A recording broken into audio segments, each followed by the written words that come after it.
let's dive into the milestone of sitting. And yes, sitting is a milestone. So this can begin around the 4 to 5 month mark, and it's absolutely going to be depending on where your little one is at. So you might not be working on this till 6 or 7 months, and that is okay.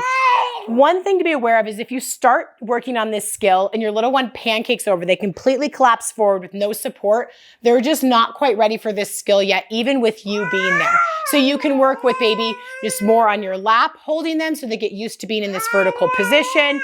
You can hold them at their chest, holding them here, just working on being more in that vertical position. And you can work more on tummy time and rolling before you do this.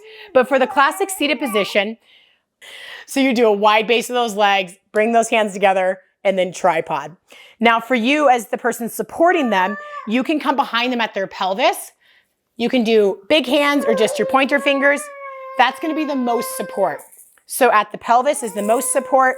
The rib cage is going to be less, and even less at the armpits. So you can start off with tripod at the pelvis, work your way up as their tripod, and then when they no longer need the tripod but a little bit of support, you can start at the pelvis and work your way up to the rib cage and then armpits to then where they're already sitting on their own and they don't really need you. And you might be there for when they just topple over and aren't quite used to toppling over and catching themselves. But what you'll find with a baby like this who's been working on sitting for over a month is that as they fall, they know how to start catching themselves. So that's a really cool skill to see them learn.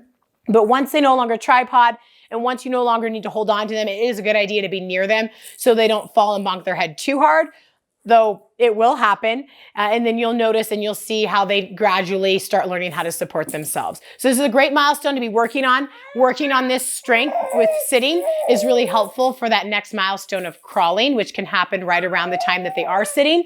And then I encourage you to work and look at the next video that I have, which is on side sitting, which is another good skill to be working on.